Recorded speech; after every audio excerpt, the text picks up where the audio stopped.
Go ahead, say it now. You in the grill pit, bitch. Our distinguished guest, he is more than a scholar, he's more than a lecturer, he's more than an activist, he is a legend, a living legend amongst our people. He is one of the elders of the African community. You're in the motherfucking grill. He has given his life to study as well as teaching our people about their great past and the prospects for an even greater future.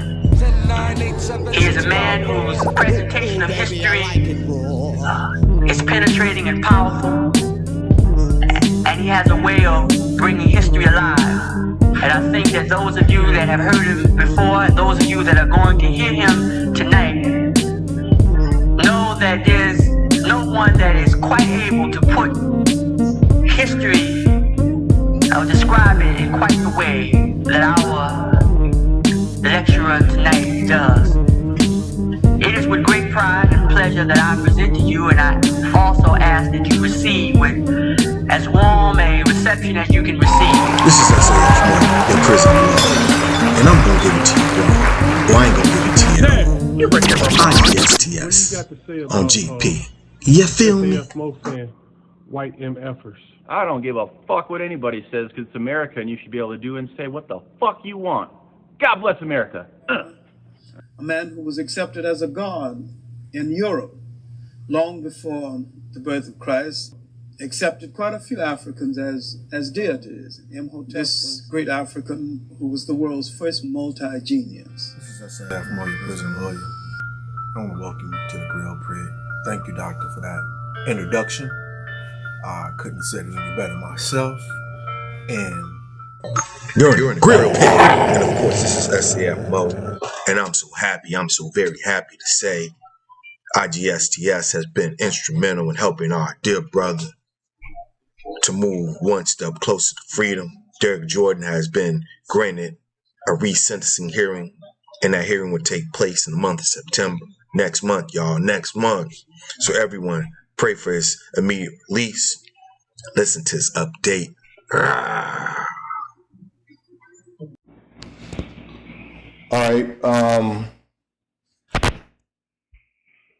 We got this is I got something to say. This is SAF Mo, your prison lawyer, and on the phone I got Derek Jordan. He's gonna give us an update to his case. Go ahead, you got the floor. Okay.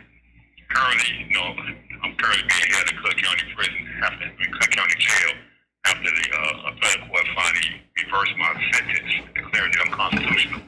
This is based upon the fact that the current law in this country is that you could not sentence juveniles as you would an adult to a life sentence. And in my instance, I had a de facto life sentence, being that the number of years that I was sentenced to, which is 86 years, would constitute a life sentence, being I spent so much time in prison.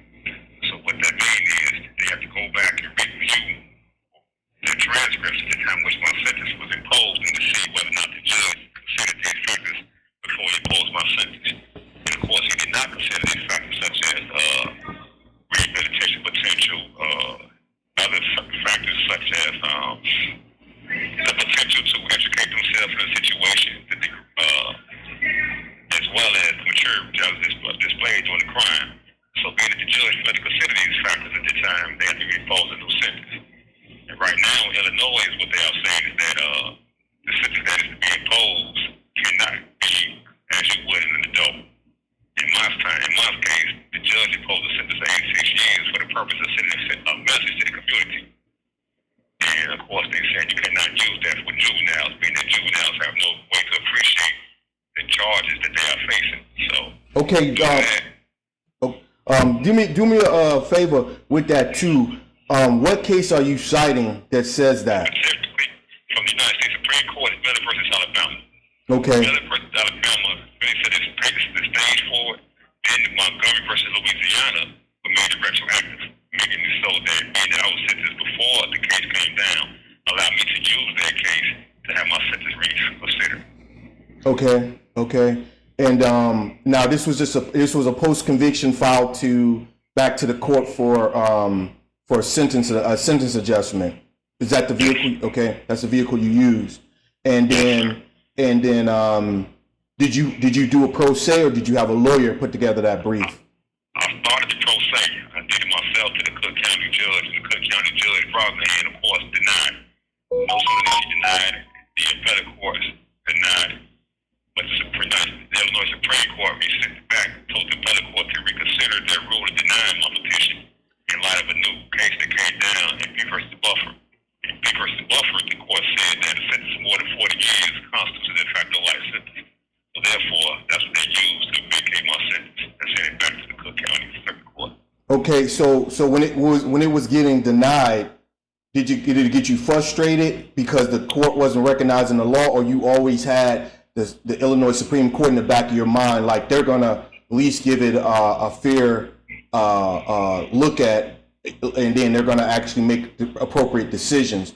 Or so did you have this? Was this your game plan, or did it sort of happen this way?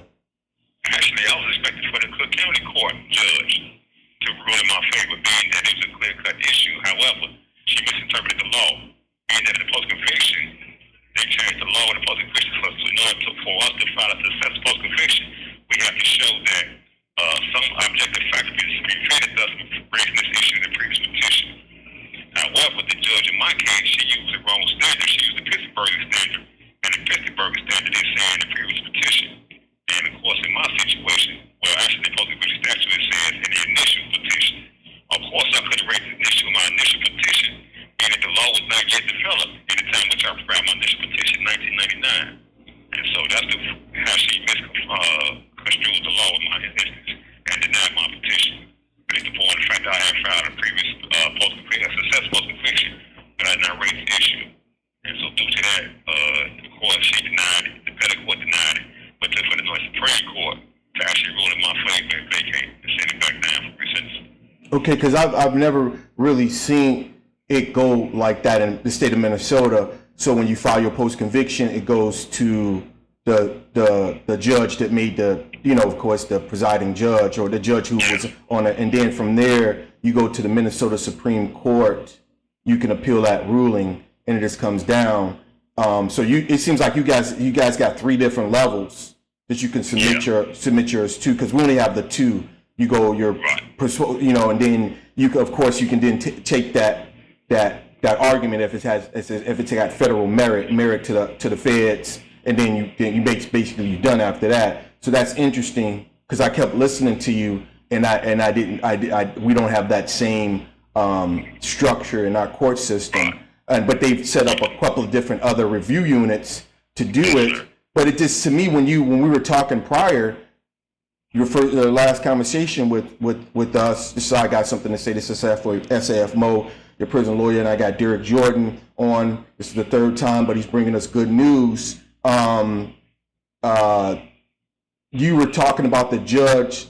They never considered the fact that judge has a biased opinion based on her relationship with that community or the previous corruption. Was that one of your arguments, or was that just something that a statement you were making in relationship to everything? I was making that statement in relation to everything, because of course what they do is when they bring a case in front of that judge that's involving her husband, they reassign it. But of course, I'm making an argument that how can she be impartial when she's dealing with her husband? Right. Corruption, when it extends beyond just him. Right. To his coworkers.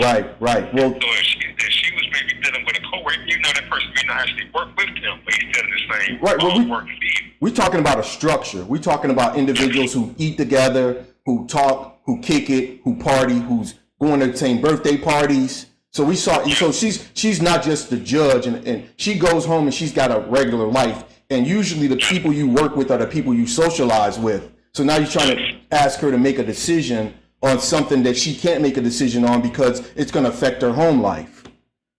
So I understand the impartiality, and I don't understand.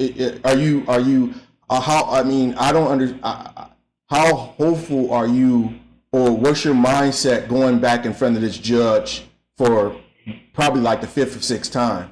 Because I know you filed several different petitions to her.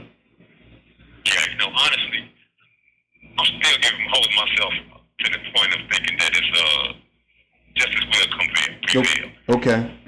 My innocence. And however, with her resentencing me, I think that she really held to the point of the law. And of course, the law says you cannot sentence us beyond so many years. Right. Trying to be irredeemable. And of course, you cannot make that determination. I can't say she cannot, but she may still. I don't think she had any factors to make that determination with regards to me being that. Since I was incarcerated, of course, we engaged in activities in our young that resulted in various times at sea and all of that stuff. And I caught a case while I was in prison. However, once I stayed my youth, my teenage years, we no longer had this instance of me catching years at sea. See, I involved myself in education programs. Yes. I received my GED. I received my fellowship certificate. I attended college. And so all of these things weighed in my factors where the court can say that I can actually make observations or make the argument that I'm a redeemable individual, that I want to return to society. I heard this cold argument that was made by an individual who had went through the same situation with you. He got sentenced as a juvenile. I can't think of his name, but one of my partners told me his name. Got sentenced as a juvenile, educated himself while he was in prison, did exceptionally well to the point that he was writing. A professor from college got involved with his case and started publishing his work and actually brought him to the public. As he went in front of the judge, same situation where he went back underneath juveniles can't receive a de facto life sentence. Juveniles shouldn't be sentenced to life. The judge denied him actually denied the petition, and he went back and wrote such a cold brief against him. He's like, how could you say that I have not achieved it, because you're still judging me from those same standards that you judged me from prior when I was a juvenile, and I've changed since then. You know what I'm saying? You can't say I haven't changed. I've changed. And he wrote it so that they ended up letting him out. They had to eat shit because they could not say, you can't say that I haven't rehabilitated myself and I'm not a different person if you're trying to judge me on the same standards you judge me on when you convict me as a juvenile. You know what I'm saying? So they end up same situation. I'm dealing with so many. I mean, I can't tell you how many individuals I'm dealing with in the same predicament that you are in right now, trying to get themselves unraveled from this criminal justice system that either selected them because their social economic situation and they were the most culpable person in that situation, so they knew they could snatch you off the street. You didn't have the family support you needed, and they were going to be able to throw you away and hope that you did not do what you're doing right now. Educate yourself, learn the law, and become a better person. So it's sad, but it's what we're dealing with right now. But your story is going to be a testament to the fact that people can get out of prison and show these people what time it is. How's your spirit? How's your spirit? I'm still so strong, bro. I'm still strong, man. I'm spiritually motivated and keep my head up. I'm not discouraged by the fact I'm in front of the same judge. I know that even if she does, at the worst, I'm looking at it 60 years. I've been gone 29. It's come December, bro. Yeah. And so, yeah. It's a long time that I had done. I still might use the ahead of me. So, yeah. I'm able to get out and still do something productive in my life. But yes. It doesn't negate the fact that my wrongful conviction is still had to be pressed as well. Yes. I think, bro, to be honest with you, I'm looking at it like this. I think that, we all have to go through our own, our own struggles, our own everything. I think what you're doing right now is paving the way for other brothers, because as your story becomes publicized and people hear your story, it's going to instill in them, the ones who are trying to giving up today, who are sitting in their cells saying it ain't no way out, when they hear your story, they're going to be like, I'm going to go back and fight, because that's what you're doing right now. You know what I'm saying? And as hard as the struggle is, or as tough as the fight is, it's the fact that you done stayed in the game. You ain't gave up, and look what the results are. Look how things are turning in your favor. That's definitely what we have. One of the things, which is why I had the web page put together at justiforderickjordan.com, is to share the story with everybody and see what it is I've been through. More important is to make it visible to who I am, because him and say that this is who we are. We're some horrible individuals. However, oftentimes we fail to just introduce ourselves as to who we are and how we got caught up in this situation. Because oftentimes it may be from one incident that you had no control over that end up you having end up like this. Like I said, sitting in prison for 6 years. But just because that's it, that does not mean that's the end of what we are. Right. Well, and not do anything beyond that. So we have to exist beyond these walls as opposed to allow these walls closed in on us and living just for the president, man. Yeah, definitely, man. Like I said, I mean, it's just really, really good to hear that things have changed and are they have now, like you said, it's pretty cut and dry. Just apply the law. Just do what you're supposed to do. Do your job. That's all I'm asking you to do. That's all I'm asking. No, nothing less, nothing more. Just do what's right, like what you're supposed to be the judge of. And the political climate has changed in our favor, right? People are more cognizant of what's going on and they want transparency, and they're asking the question: why are so many young black males being sentenced to prison? And we're getting our answers right now. A lot of it was for political careers. A lot of it was for they're trying to help the community, they thought, by removing the individuals they thought were problems. But we know that wasn't the correct solution, because it wasn't a solution, because they took out the wrong individuals. So how's it in Cook County? It's still horrible in there? Yes, it is, man. Yes, it is.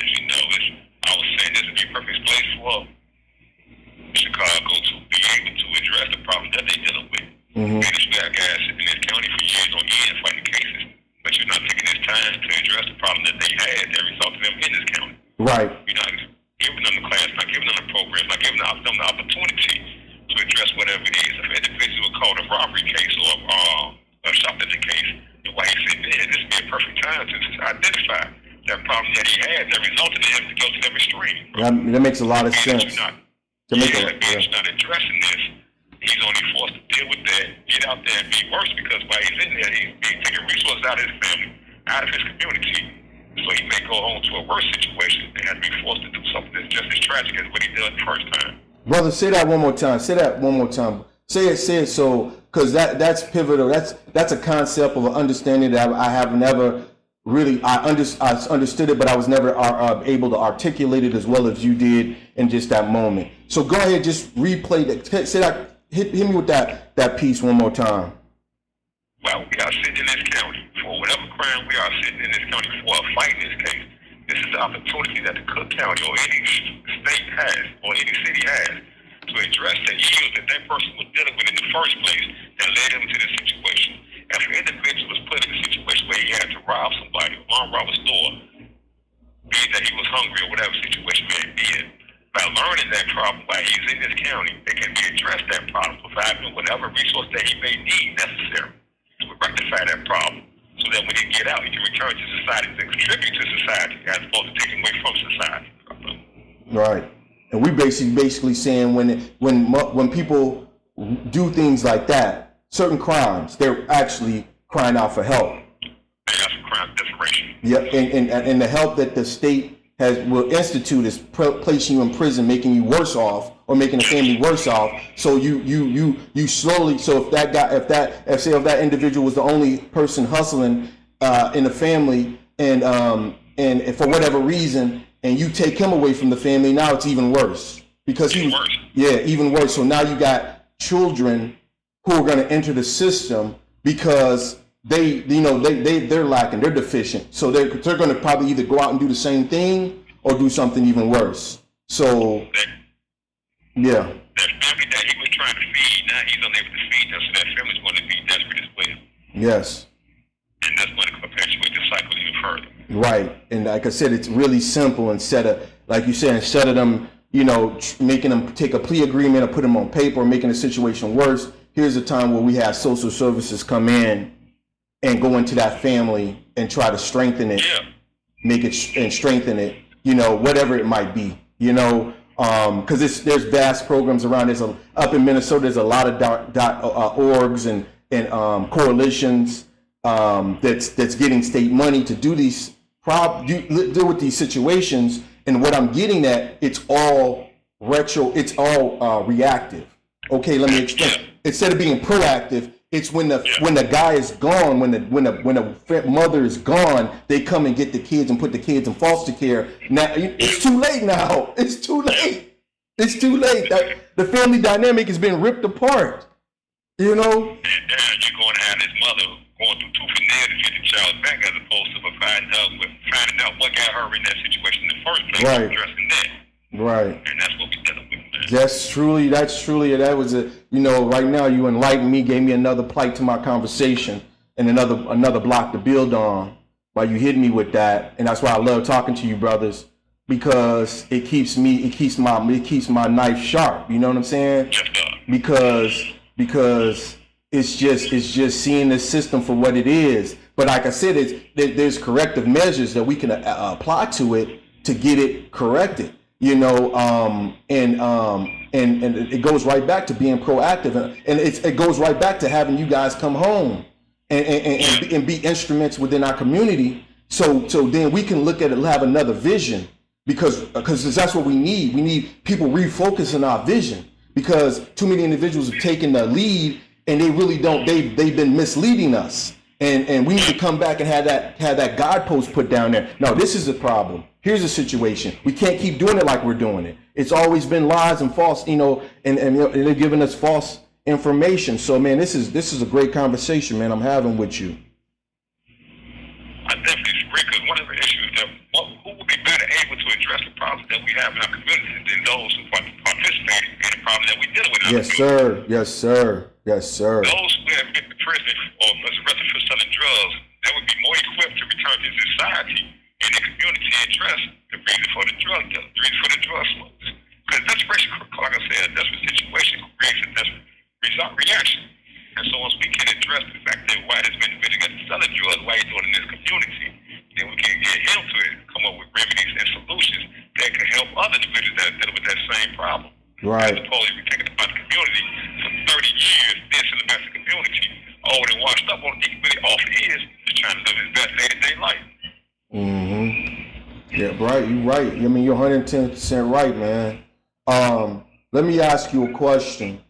Alhamdulillah, when you go before the judge, when do you go for resentencing, bro? My next court date, September 14th.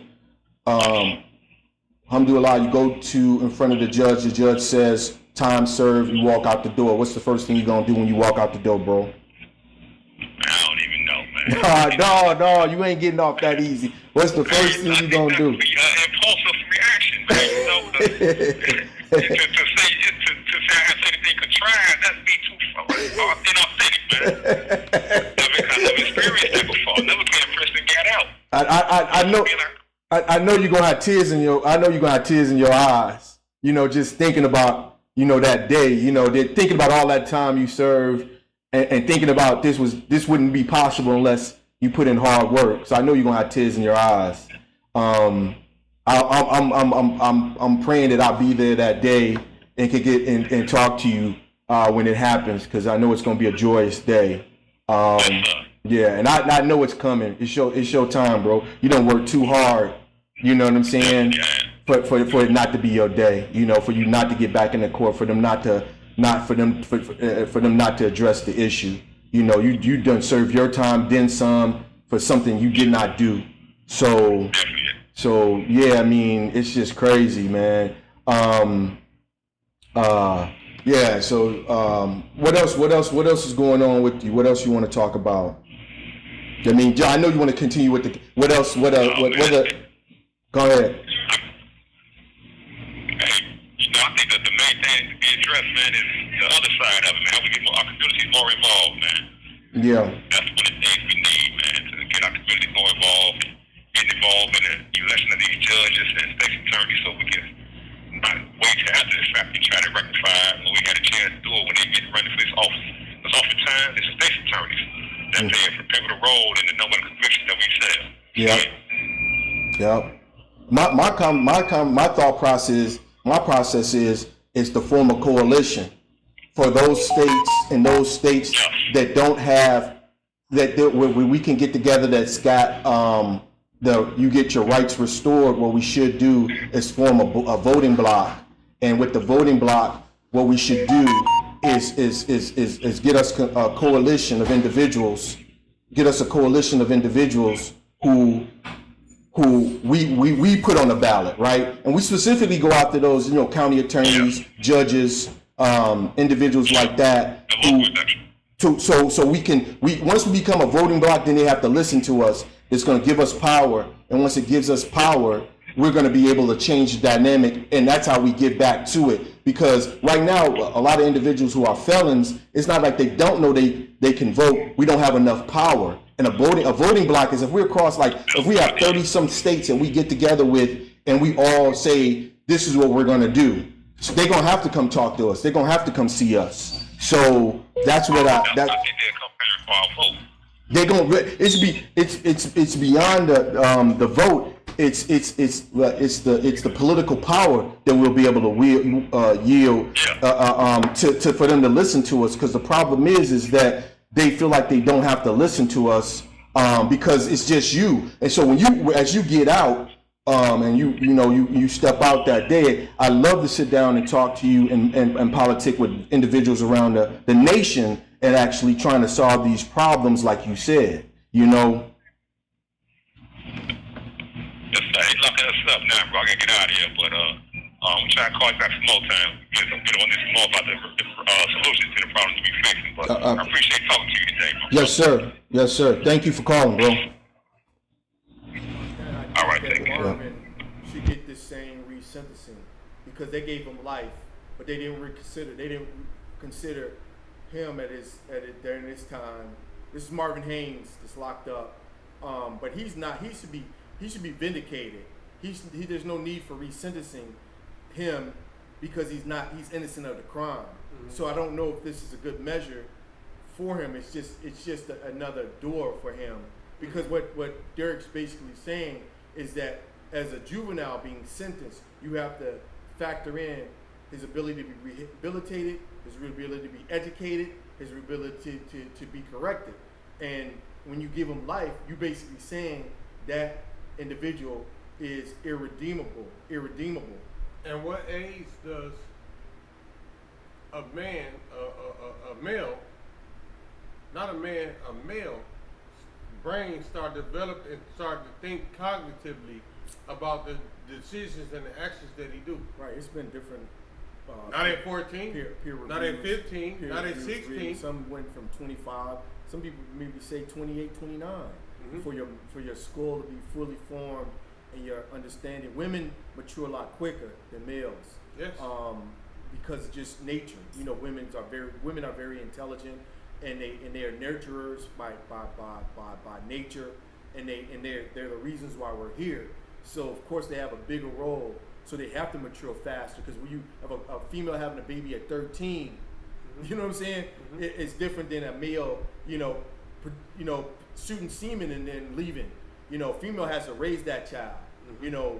And she has to have the wherewithal. Because she carried that child for 9 months. Well, so she's grown with this child and developed a relationship, but the man hasn't. Well, it's just that caring concern mm-hmm. level. So mm-hmm. in order for you to have those types of mature feelings, you got to be able to maturate a lot quicker. Mm-hmm. You understand? So mm-hmm. to have caring concern is a high level of thought process. Mm-hmm. Most males don't have caring concern. They care about themselves. Mm-hmm. They have a social apic thought process. I only care about myself. I just care about if I can eat. Where a female, anybody who grew up in a black house, you understand that black mothers went hungry because they fed their children before they ate. That's real shit. I remember when I was in my 20s going to family members' house for the holidays, and I'm thinking that my presence alone is enough. I didn't think to bring a gift for Christmas. I didn't think to bring a card for Thanksgiving. I didn't think to bring a card for grandma's birthday or mom's birthday. How old were you when you? I was in my 20s. That's the point. You know what I'm saying? That's the point we're making. I didn't think that. And see all I thought about was my presence alone was enough. Yourself, just taking You know you what I'm there, saying? you eating, you socializing. Yes. Not about the person whose day it was. Exactly. And that's where the females' care and concern comes in. Females think about that. Yeah, they come. Because I remember having girlfriends around the same time. Be like, say, you need we gotta to go get get a gift. We gotta go get like, this. you be like, we gotta what the go fuck get that. for? I'm going. But I never thought about that. Right. I never thought about that. And that's the care and concern. But let's just finish. I mean, let's listen to Derek. Let's listen to Mr. Jordan.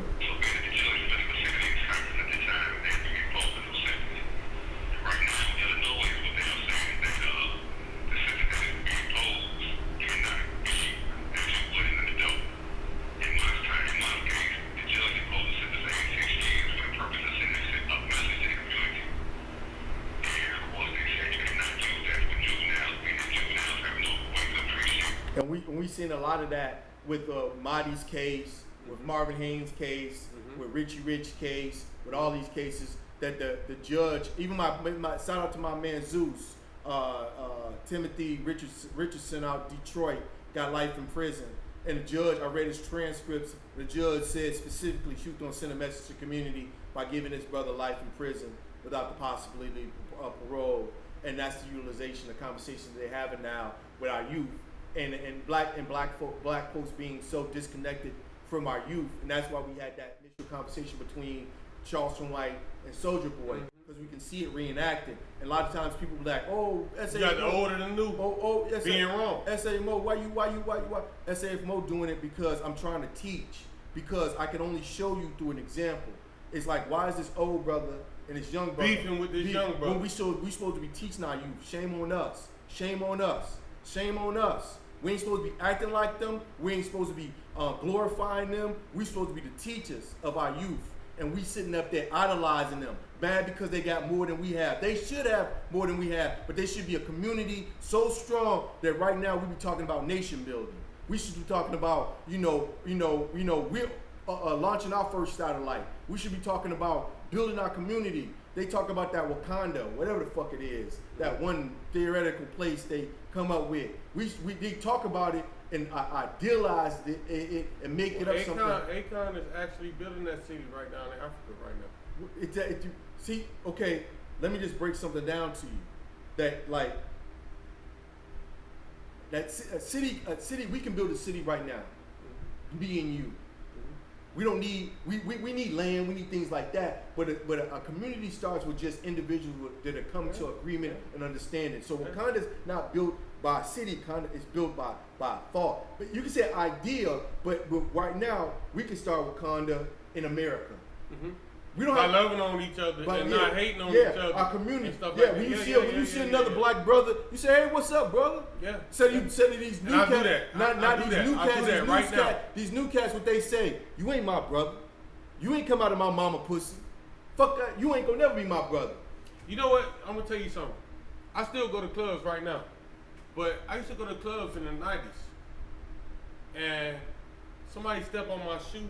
I got on brand new shoes most of the time when I'm in the club, and I would get mad. That would be my biggest pet peeve, and it would start a fight or anything like that. Somebody step on my shoe, especially if they was white. But right now, to this day, I'll tell you now, like the man that I am today, like somebody stepped on my shoe the other day. Sorry, brother. And I kept on moving. You know what I'm saying? Like, it wasn't a problem. But like, right now, today, we got some young dudes that still have that problem that I had in the 90s. You know what I'm saying? And that's what's wrong with us. And that's why I agree with Nipsey Hussle. We got to rethink the way we think about disrespect. A lot of us is in prison. A lot of us is in the graveyard right now because the way we think about disrespect. We think that because somebody stepped on our shoe or somebody called us a bitch or because somebody spilled a drink accidentally on us, that was disrespect. I think you know what I'm saying? The club crowded. I think the more root of it is manhood, and because manhood and being a male is kind of been synonymous. Mm-hmm. Individuals go into a process of because they got hair on their chest, a little bit of hair on their face, mm-hmm. they're men.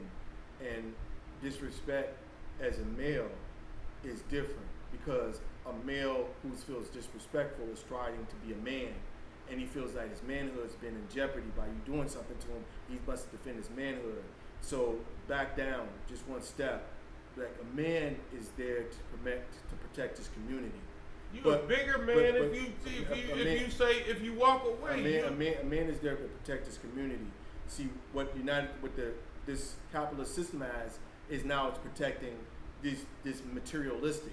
So you by nature as a man, you have an instinct to protect. You know, so instead of you trying to protect your community, right now you're trying to protect this material stuff that you have.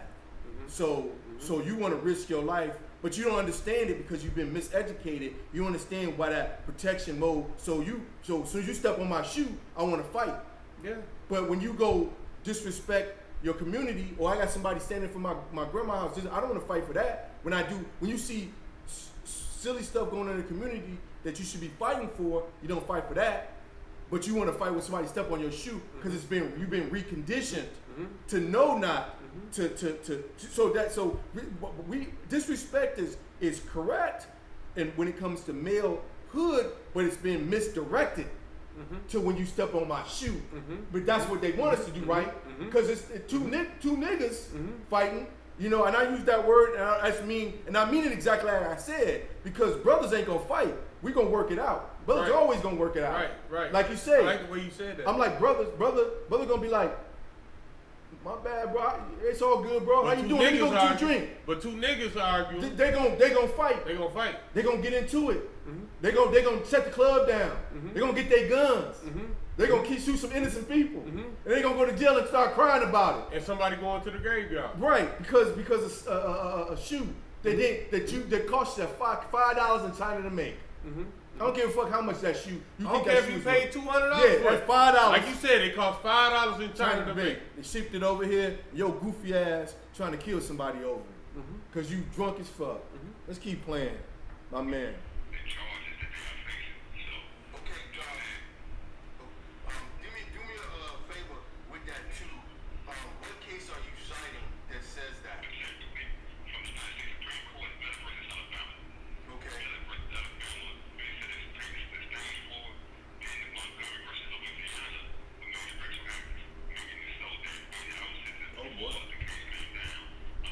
You ready to go home, man? You been ready to come home. Bro been ready to come home. And now this was a post-conviction filed back to the court for a sentence adjustment. Is that the vehicle? Okay, that's the vehicle you use. And then did you do a pro se or did you have a lawyer put together that brief?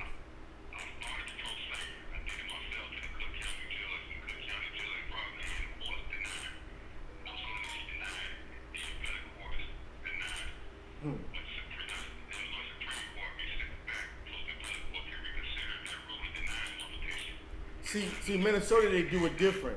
See, Minnesota, you only have 2 levels that you can go to. You have the same 3 courts, but in Minnesota, the only time you can go to the Minnesota Supreme Court is if you convicted of first-degree murder. That's the only way you can go to Minnesota Supreme Court. They don't see any other cases, and all your other cases go to the appellate court. And then from there, you either go to feds or you go back down for post-conviction. So what Derek Jordan's stating to us is that you have 3 rounds. So he went from post-conviction to appellate, from appellate. Both those courts denied him. Post-conviction, he saw his same judge. The judge sentenced him. So you usually see a sentencing judge. Then from there, they look over it. The appellate court looks it over, and then he was able to go to Supreme Court. Yeah, it's all state issues. There's no Fed issues. It's all state issues, which was great because what the Supreme Court probably did is reviewed it on its merit. Because what the appellate, with the pro se brief, so he brings his case to the pro se to the post conviction court, and the post conviction court might be like, there's no new and novel. There's no new. She might just send it back, and the appellate court just regurgitates what she says. But so what the Illinois Supreme Court might have did is viewed it as new and novel based on the cases that he's citing and adjusted it to the case, because the cases he's citing is new and novel. They didn't exist when he was getting convicted. Right. And they're just becoming popular now. So his brother's making good points. I love to have him write a brief for me because he cold. I talked to him. Hold on. I talked when I talked to him the first time. I talked to him when he told me this news a couple days ago. I told him I was like, man, I'm gonna pray for you and hope that you get time served. Yeah, walk right out. And then I asked him because I know he's from Florida, but he'd been living in Illinois before he got convicted. Yeah. I said, what are you gonna do when you get out? If they say time served, what are you gonna do? He said he gonna stay in Illinois for a second. He gonna visit Illinois, but I said, you gonna go back to Florida or what? Florida's not a place for him to go back to. No, sir. They got 147 facilities down there. Correctional facilities down there. There's no jobs.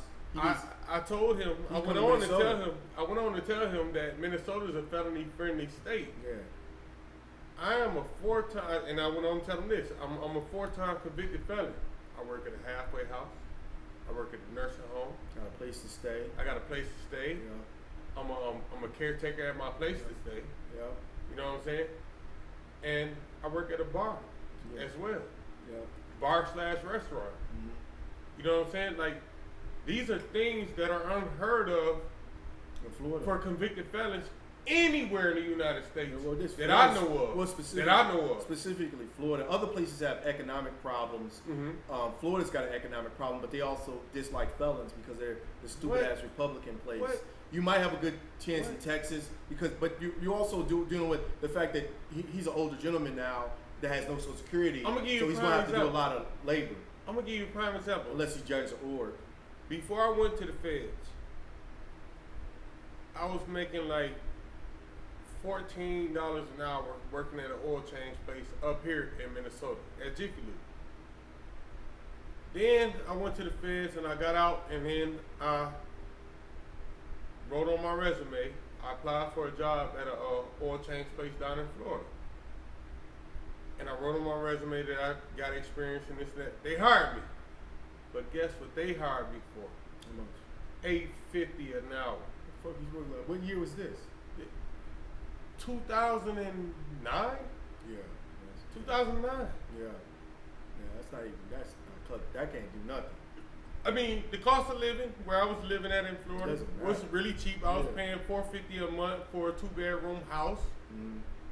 However, that is slave wages. Yeah, you can't survive off of that. No, you can't survive off that. I'm sure. I had to hustle on the side. I was doing a little bootleg thing on the side. Yeah, I'm sure he's gonna, wherever he sets down, he's gonna make a difference. Hopefully, he come up to Minnesota, politic with us. I know he's grateful for the platform. Another brother again, shout out to platform. Appreciate the fact that we got him on. He's been on. He's one of the second individuals we had a call from IDOC. I went on to talk to him about trying to help him get a job. If he does get out and he does come to Minnesota, I went on to talk to him about helping him get a job at the halfway house that I work at. I don't think the halfway house is in store for him. I think he's probably gonna have some speaking engagements as a mentor, we can start there. I just feel like, because his story is so profound. I mean, just to be locked up for that long, to not to get out of, not to know if you're going to get out of prison or not, mm-hmm. to be accused of a murder that you didn't commit, mm-hmm. To be in an IDOC who has no form of rehabilitation in their minds. No mercy. No mercy for they the don't have. They have you in a dungeon, and you, like you say, it's a circus. You know what I'm saying? Solo told me about the prison that he was at when he did his 16 years for his attempted murder. He said it's a box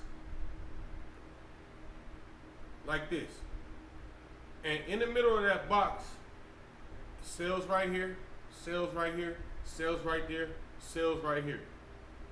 You could see the two cellmates fucking over there. You could see the cellmates over there fighting over there. You can see the cellmates reading over there. You can see everything. Like, you can see everything.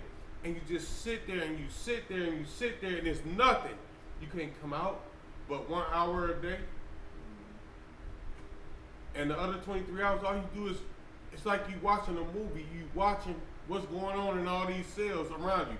It's 5 tiers up and down, and you just sitting here watching. You can't see what's going on your tier, on this side right here, but you can see these other 3 tiers.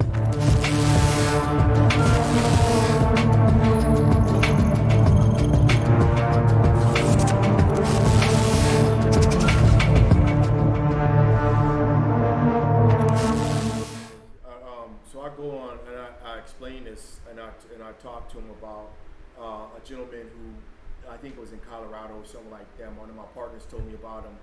He was a quote-ass writer. A professor got interested in him, started publishing his work.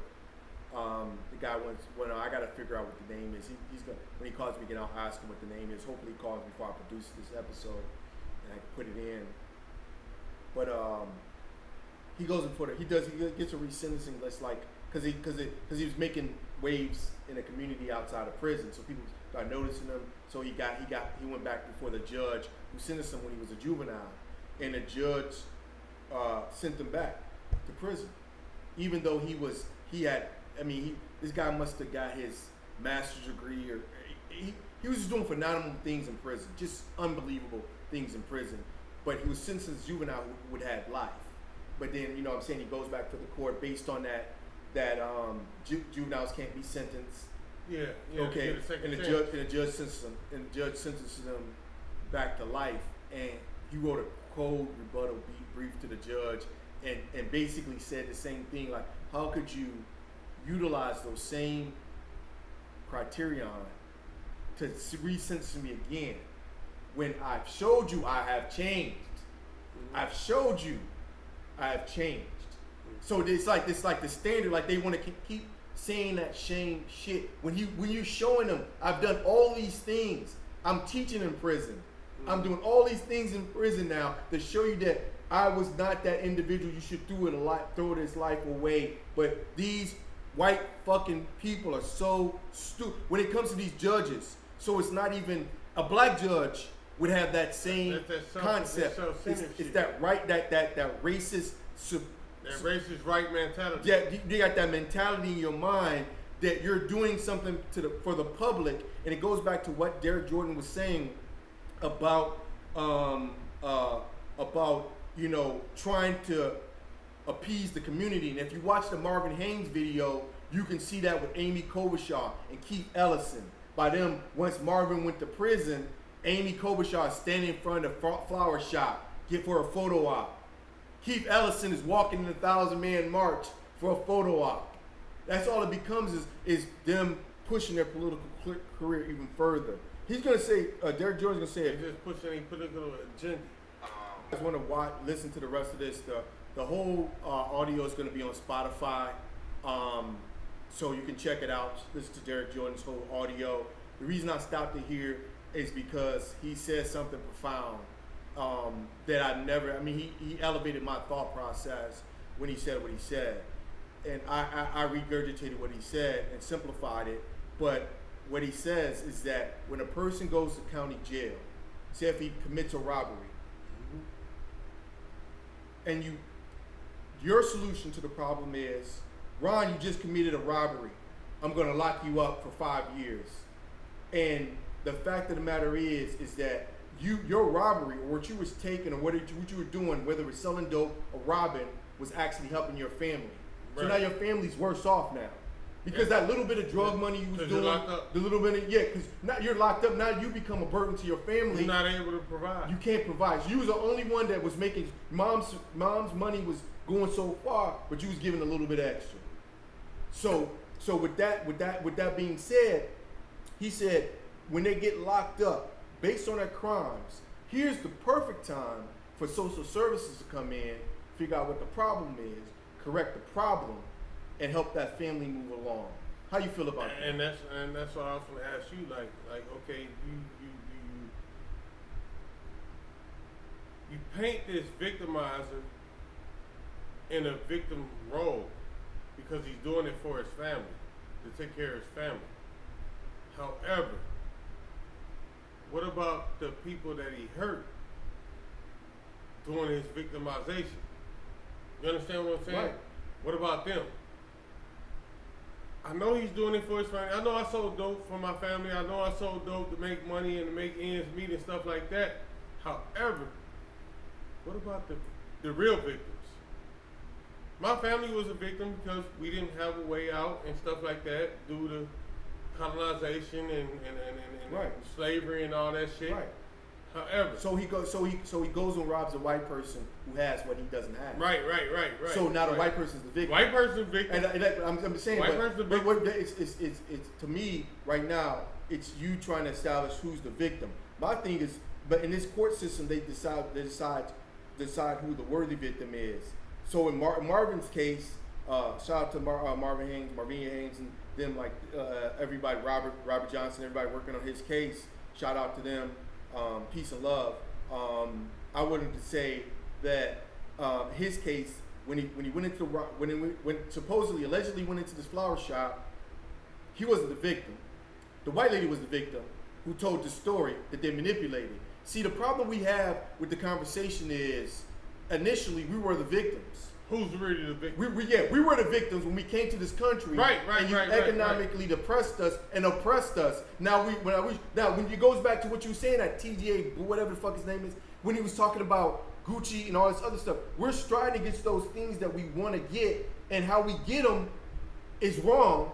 But I'm just saying that maybe we should address the social problem, because it's better to be proactive. This is proactive. The social problem to be adjusted is for us to get reparations and the mental health needs and everything that we need to deal with our issues. When does your mental health comes in? Because you got to understand, like, see, only thing I appreciate the brother saying is that this particular time, a person is crying out for help. Yeah. So instead of you, so when you crying out for help, what I do, go put you in that bathroom until you stay there for 5 years. Come out, you still hurting. If you see me go to the Mall of America and I just start shooting my gun in the air, I'm crying out for help. Mm-hmm. Mentally, there's something wrong with me. Mm-hmm. Prison is not going to help me. Right. Take me somewhere where my mental health issues are going to be addressed. Right. I didn't hurt nobody. I just shot in the air. I went in there. But now you about to do a 10-year sentence. You about to do a 10-year Don't send me to prison for 20 years, 10 years, 30 years. Yeah. I didn't hurt nobody. Take me somewhere where my cry out for help will be addressed. And that's what I'm saying. Like, so, you know, and I'm not trying to say every crime fits this. No, every crime doesn't fit that description. I'm saying that, but a lot of crimes see that stuff. Yeah, a lot of when you see that stuff, it's people crying out for help. Because a lot of times what's happening is you see with a lot of these coalitions, these orgs, nonprofits, is that they're reactive. So after I do my prison sentence, you come and help me. Mm-hmm. Well, like when they do with these white cats, you know, let's look at diversion programs. They, you know what, like we talk about the circle of peace, the circle of justice, restorative justice programs, but also circle right here. But also we're looking at social services getting involved, because when you take that person away from I'm telling you, these are specific cases. When you take that individual out the household, now you got a son or a daughter who's going right into the criminal justice system. Yeah, because you raised fatherless, right, or motherless, right. Whichever parent goes. You got a mom who now has got to take care of 2 incomes. Or sometimes both parents go and they go into foster care or group homes and stuff like that, and then they get raped and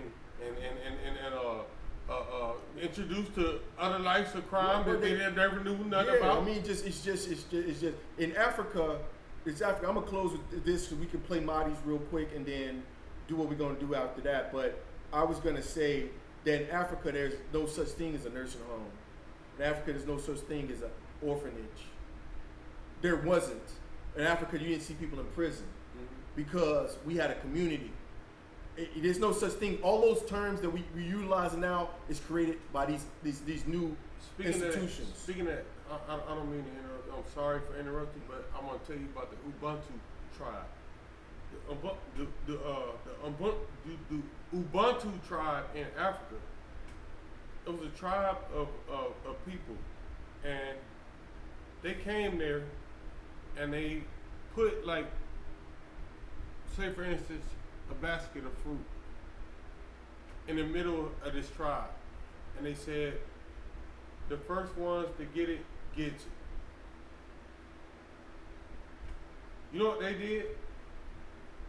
When they said 1, 2, 3, go, everybody just stood back.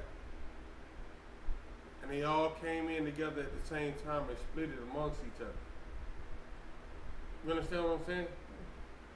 They split it amongst each other. They didn't race for it or try to like, let me hurry up and get what I can get and go my way. They came together. Mm-hmm. You understand what I'm saying? Do you understand what you're saying? I get what I'm saying. Because what you that contradicts your Charleston White comment.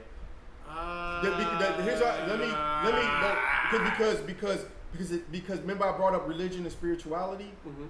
Remember when they wrote the 10 Commandments, they got a part of the 10 Commandments said, "I'm my brother's keeper." Mm-hmm. Lord thy neighbor. I'm my brother's keeper. Mm-hmm. Now I say honor. I say I am my brother's keeper. Mm-hmm. I didn't say honor. Mm-hmm. So, do I have to tell you to go eat? You're gonna go eat when you get hungry. Because it's in your nature to go eat. Mm-hmm. Do I have to tell you to keep your brother? You're gonna do it naturally within this community because it's been instilled with you. I don't have to give you to something to read, to regurgitate, or memorize, because you do it naturally. Mm-hmm. It's naturally within your soul to be your brother's keeper. Because why wouldn't you want for your brother what you want for yourself? Mm-hmm. That's been taught to you and instilled in you as an African, as a black person, but it's been rooted out of you.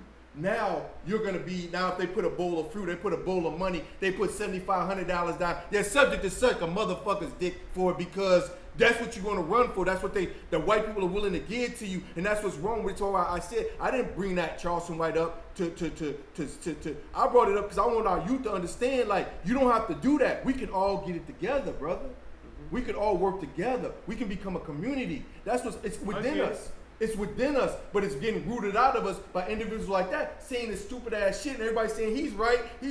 No, you get it. It's like, no, you got to understand what community, because community's been rooted out of you. In our community, it would never be anybody like him. So in our community, ever in our community. So let me ask you this question: if I, as a black man, sell drugs in this community right here. We don't have to say what community it is. Right, okay. In this community right here. You, as a reformed citizen, say, I get arrested over there. Yeah. I get caught. You live in the same community, but you don't sell dope no more. No. You used to, but you don't sell dope no more. The media comes and talk to you and they say, Mo, SAF Mo, what do you think about Ron getting arrested? And you say, that's what Ron get. He should have got out when I got out. Yeah. We came up in the streets together. Yeah. But he didn't get out. He didn't get out, and he kept going. Yeah. What do you think about that? But I wouldn't. No, you wouldn't say that. But what would you say about somebody that would say that? I don't see. It's different. It's because you got to address it right now in its time. There's different ways I look at it. So, yeah, Ron shouldn't be selling dope in our community. But why is Ron selling dope? Because he don't have enough money. Because people sell. Because there's a reason why you selling dope. You selling dope to make ends meet. Sometimes people do it for greed, though. Well, even if Ron was, even if he were doing it for greed. It's been mathematic, scientific proof that you make is probably more money working for minimum wage than you did selling dope. But it just, the money came because you got to mathematically. I done sold dope before. Right, I'm just saying. I done sold dope before. I'm saying mathematic. If you, I made more money selling dope than I do right now. No. But I'm content with what I'm making right now. That's not true because you got to look at it. You made dope at that money at that time. So you could say I made 30 grand in a day. One day. But when you look at that 30 grand in one day, because you didn't make 30 grand every day, you didn't make 30 grand all the time. I made 100,000 one time. You know how long it took me to make that 100,000? How long? Fast as I can count the damn money. One time. So you got to one time. So you got to factor both of them over a lifespan. So how long did you sell dope? Just say 5 years. Roughly 10 years. You sold dope 10 years. Mm-hmm. So and how much money did you make selling dope? Oh, in a 10-year time. Just guesstimate. $100,000, $250,000. How much money did you just guesstimate? You can say a number. I guesstimated $500,000. $500,000, $500,000 you made selling dope. Mm-hmm. So you do the math on that, and you can say if you did it over 10 years, you made $500,000 in 10 years. Mm-hmm. Break $500,000 in 10 years. That's easy to divide into. That's $500,000 a year. No, you should make $500,000 in 10 years. No. Yeah. That's you divide 10 years. So it's like $50,000. Yeah, $50,000 a year. $50,000 a year. Yeah. So. I didn't mean. No. I'm just saying because it's funny when I say $50,000 a year because you could have got a regular job and made $50,000. Exactly.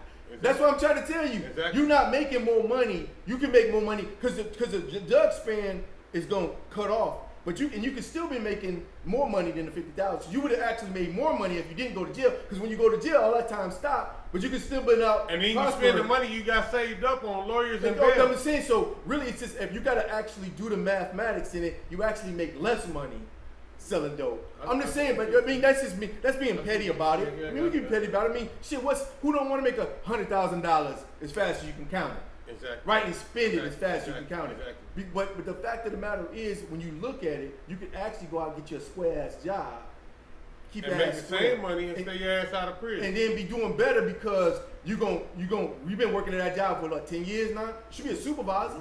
Should be a manager. You should have got educated. So you should be making more money. And you can't talk to the employee of the month like that. I'm the employee of the month again. Great. I just want to let you know. That's fantastic. I'm the employee of the month again. I'm going to stop the camera and we're going to hit Marty real quick. And then you want to take a... Every night with legendary. Every night with legendary.